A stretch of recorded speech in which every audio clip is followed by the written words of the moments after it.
Good day, Fed Phoenix fam.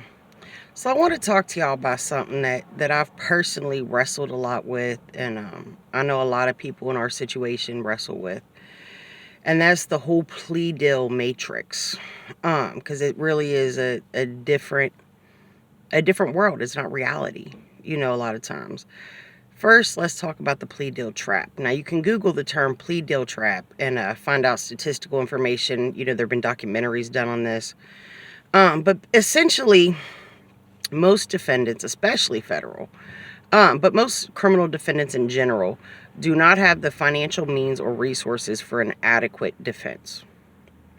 And as a result of that, they have a public defender, CGA, CJA, call it what you want, but it's all the same thing. Multiple sides of the same coin. Who's very quick to pretty much try to pressure you into taking a plea deal, really just because they get paid the same regardless, and that just gets the case resolved quicker. And I know a lot of people have expressed a concern that their public defender was actually working with the prosecutor against them. And I think that's a reasonable concern. And I think it probably more often than not is a reality. I mean, they're paid by the same people. The same way the prosecutor looks at you, your public defender looks at you. And they have the common goal of getting this resolved, case closed, sentence handed down as quickly, as expeditiously as possible, particularly the prosecutor, because, your public defender may have an overbearing load of cases to handle, but the prosecutor, I assure you, is far more drowning in cases than your public defender is. So instead of trying to plead people out in a way that reduces the inmate population, prisons are a for-profit business in this country, and federal prison most certainly is as well. And so, it's all different cogs, different parts of the same machine, the prison industry, the mass incarceration monster. So the idea is to get you pled out and sentenced as quickly as possible, but making sure that generally includes some period of incarceration. And I know that most of you watching this certainly, likely feel that you are a victim of the plea deal trap. I do. I know had I been a person with bottomless finances and resources, I would have fought this and I would have won. But that's not the cards I'm dealt, and it's probably not the cards you're dealt. Another thing with plea deals that a lot of people wrestle with is, more often than not, especially if you got a target letter like I did, or even if you were indicted, they either say this is the charge, let's say conspiracy, or if you got a target letter, they're going to say, they're going to indict you on conspiracy. What they'll say is, or what the initial charge will be, was something that carries, let's say, 10 plus years. And they tell you if you take the plea deal, you'll be sentenced on a charge that carries maybe 5 years. And you don't have the resources to really fight. And the time and true saying of nobody beats the Fed.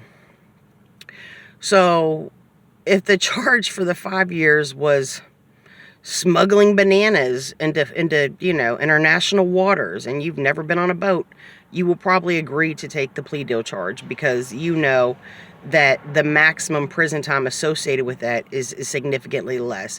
And you also know that with the feds, this will help you get that 3-point deduction for taking accountability, the fact that you took a plea deal.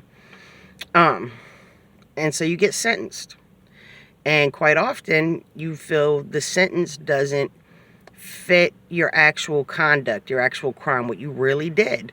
Because the reality is, whatever the initial charge was, or whatever the threat of initial charge was grossly out of context, really in villainizing you. And what you pled out to in the plea deal probably was still overstating your criminal conduct. And then a lot of people, they say, hey, I got to talk to you about this. This is how they got me. This dirty cop, this public defender who worked with the DA, they gave me the plea deal, and I read the paperwork, and, half of the things mentioned in there are just false, are just blatantly false. And the prosecutor, I had my lawyer ask the prosecutor to amend the plea deal to take out the things that were just completely false, out of left field. And he refused. And he said, we either take it or we leave it. Or I asked my lawyer to do that, and I don't think he did. And so now you've taken a plea deal to a charge that perhaps you didn't actually do. And the details within the plea deal, more often than not, are a gross exaggeration of your actual conduct, and you've been sentenced based upon this plea deal and these details of your criminal conduct that aren't even applicable. And so a lot of times you get disgruntled, you get frustrated. We want justice. As crazy as it may sound to the general public, as a criminal defendant, you still want justice. And the reality is you're probably not going to get it. You're probably going to get overly sentenced. Your paperwork is probably going to exaggerate your criminal conduct. And it is what it is. This is how this system works. I mean, what are you going to do? Say I'm not signing a plea deal because there's falsehoods in there? Well, guess what? The indictment or the charges you're going to get as a result of not just signing the plea deal are going to carry twice as much time. There's going to be just as much falsehood. And no one's going to care to lift a finger to help you prove any factual anything. So now you put yourself in a worse position by not just playing along and doing what they tell you to do. They being the prosecutor, really your lawyer, being the prosecutor through your lawyer. And it is what it is. It is what it is. And it's very easy to become disgruntled and bitter and upset and angry at the system because, this is your circumstance. And again, I'm not saying this is necessarily my circumstance. Maybe it is, maybe it isn't. I'm not going to say it is because then I would be saying I committed perjury when I signed my plea deal. Then I would be saying I'm not taking accountability for my crimes. And I could hinder myself. I could harm myself in my legal journey. So I would never say that this applies to me. I'm just saying in general that this applies to a vast majority of folks.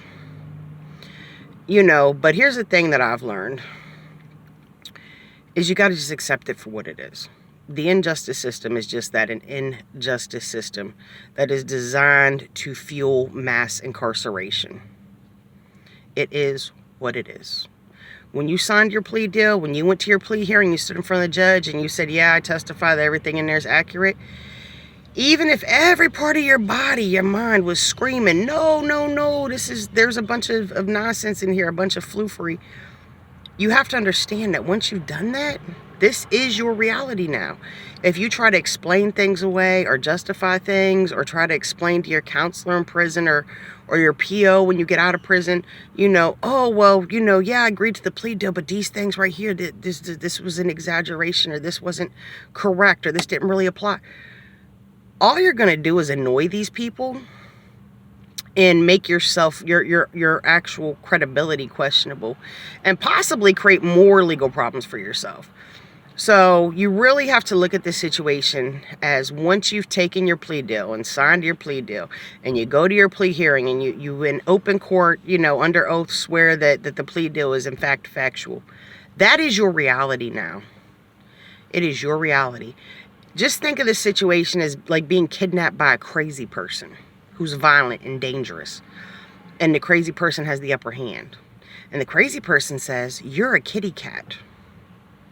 Now you can say, I'm not a cat. I don't have a tail. I don't have fur. I'm a person. I'm not a cat. And then he bops you with a hammer.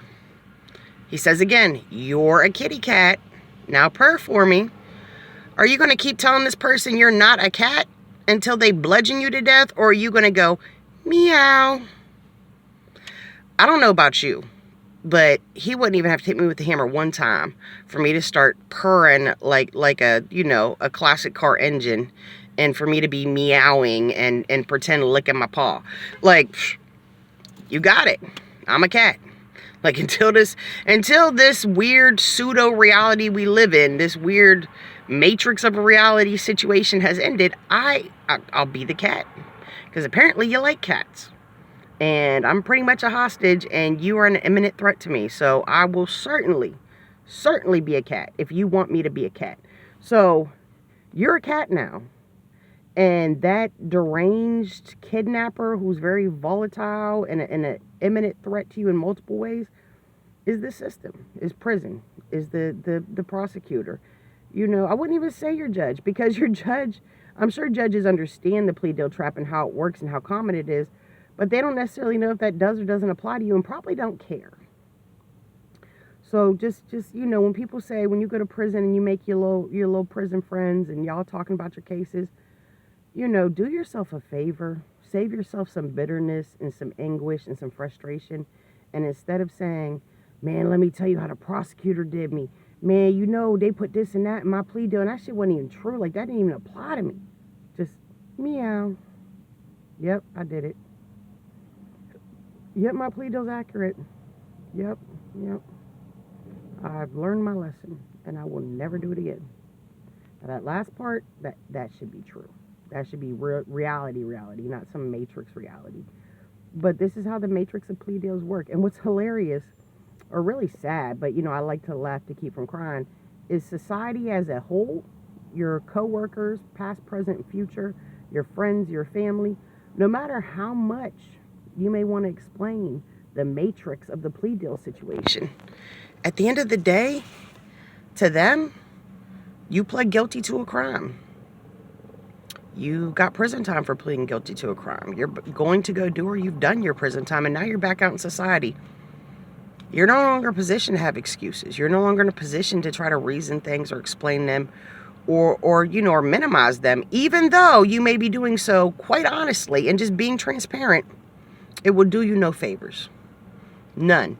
You know, when you go to rent an apartment and the landlord says, well, we did a background check and it says here that you were guilty of smuggling bananas into international waters. Bananas that could have carried malaria and killed 3 states of people. You don't go, man, look, I ain't never been on a boat. I just had to take that charge because if not, they're going to get me with the worst charge. Save yourself some time and save your character some credibility with folks and just go, yeah, I did. It was a stupid thing. I would never in a million years do anything as crazy. I don't know what I was thinking. And I have paid a great price for that. I did it. And I live with that every day. And let it go. Just let it go. You know, have you been to some degree bamboozled or targeted or treated unjustly? Probably. In all honesty, probably. My bet would be yes. Just based on my experiences and the experiences others have had that they've shared with me. But it doesn't matter to no one but you in reality. And, you know, when you go around fussing about it to folks that it doesn't matter to or that may just not even believe you, all you're doing is making the waters mucky, you know, that you're trying to glide on through. Don't do it. And I know it's a hard pill to swallow. It's a hard pill to say, I was mishandled. I had to agree to things that weren't true about myself. You know, I had to help ensure that the plea deal was damning enough that the judge would have no choice but to incarcerate me. I know you're frustrated. I know you're angry. I know you're disgusted. And I know you have a need, a want for people, especially people close to you or people in the future you do business with, to understand the truth of things. But you would do yourself no favors clinging onto these feelings. You would do yourself no favors trying to justify anything. Just let it go. Just let it go. You know, prison is just a slice of your life. And you coming home and this being a fresh conviction is just a slice of your life. Before you know it, you'll be able to say, yeah, 10 years ago I did this bad thing and I've paid dearly for it. But I've moved on with my life. And I'm hoping that you can deal with me and look at me in a way that's, you know, moving forward as well. You know, that's the past. I don't live there no more. So that's my thought for today. I just wanted to share it. The whole plea deal matrix, you know, the plea deal trap. And then, you know, the inevitable just frustration you're likely to have because of how the whole plea deal trap, you know, really does in fact trap you. But it is what it is. It is what it is. Life is not fair. More often than not, life is not fair. More often than not, when you are wronged or when you have wronged others, justice in its most literal sense is not going to be delivered. It's either going to be underplayed or overplayed, but it's rarely going to be just a nice, fair, equal thing. And you have to be okay with that because that's reality. You can't fight reality. Don't waste your time and your energy in a negative emotional space or negative headspace trying to fight a reality that ain't never going to change and ain't going nowhere. Don't. So remember, this is a slice of your life and you will get through this because you have to. So fly high, my phoenixes. I hope everyone is having a great week. If you like the video, Feel free to subscribe, hit notifications if you want to see new content when it drops. As you all know, I will document through this YouTube channel my incarceration journey up until I go to prison. And then when I come home from prison as well, as I go through, I'm really debating halfway house. I might just refuse it. But definitely if I go to halfway house, that, if not when I come home, my reentry experience, and tell y'all about my prison experience. And we're going to get through this because we have to.